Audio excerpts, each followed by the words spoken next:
Recently voted the #1 birding destination in North America and home to the greatest week in American birding in the springtime, this is McGee Marsh. Located in northeast Ohio along Lake Erie, McGee Marsh sees about 300 species of birds come through during migration, with an incredible 37 species of warblers in the springtime.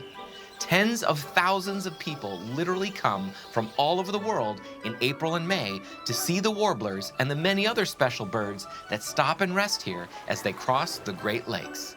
Places like McGee Marsh are very important habitat areas because they offer birds a lot of fresh water, cover to hide from predators, and lots of food sources during their migration north. Without protected areas like these to rely on along their migration routes, birds would not be able to survive their long journeys.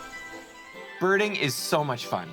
It's like a treasure hunt to see how many different birds you can spot and identify.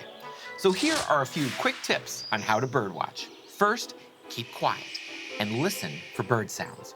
Also, keep your eyes on the trees and the habitat around you and look for movement. Sometimes, keeping your eyes still and focused in one spot for a few moments will help you see if a bird or an animal is moving around. Once you've spotted a bird, lift your binoculars up to your face while you're still looking at the bird. This will help you find it in the binoculars faster. Warblers are like beautiful singing jewels of the forest.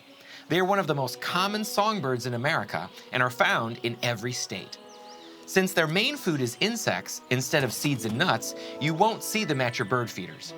Going out in search of them with binoculars is the best way to spot warblers, which can be a challenge sometimes because they are very energetic and move and hop around quickly as they search for bugs. When it comes to identifying warblers, pay attention to their colors, any patterns, and any markings around their face, chest, wings, and tail. There are many great field guides to help you identify warblers when you're out in nature. Other bird watchers on the trail are often willing to help out too. Warblers are incredible migrators, some traveling as far as Mexico and South America during the winter months before returning north again in the springtime to build their nests and raise their young. Blackpoll warblers can travel the farthest, covering more than 12,000 miles round trip each year. Warblers take amazing journeys, and it's always exciting to see them come home every spring.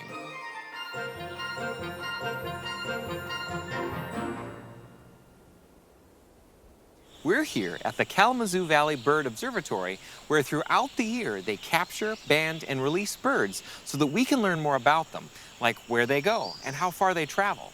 And today, we get the special opportunity to see this process up close. Rich and Gail have been banding songbirds for over 30 years. They start by setting up lightweight mist nets that can appear almost invisible in the woods. They place 30 of these nets around the forested property in areas where songbirds are likely to pass through. Every 40 minutes, they go out on the trails to check them and see if any birds have gotten caught in the nets. When they find a bird, they carefully untangle it from the net. Though the birds are caught in the netting, these nets are designed to be gentle and they don't hurt the birds. Each bird goes into a small bag to keep it calm and protected. Back at the bird banding station, each bird is taken out of its bag and carefully inspected by hand. Rich looks for ticks and checks for the amount of body fat on the bird to see if it has been migrating. He also measures its wings and gets its weight. Each bird then receives a tiny metal band on its leg with a 9-digit unique number to identify it in the future. All of this information and more is recorded for further study. Each day during spring migration, more and more songbirds appear in the nets. Thrushes, grosbeaks, Baltimore orioles, and many different warblers make for a colorful study in conservation.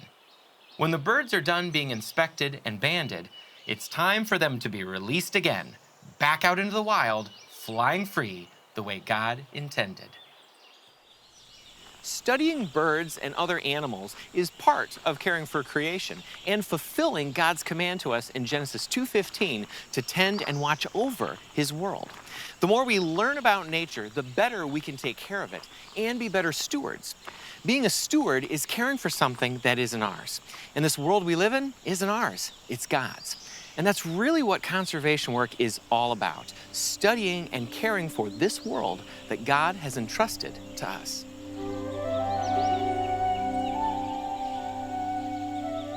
Birds aren't the only creatures that migrate, but all creatures migrate for the same types of reasons. In the fall, wildlife migrates south in search of food and warmer temperatures. And in the springtime, they migrate back north to their preferred habitat for having babies or raising families during the growing season.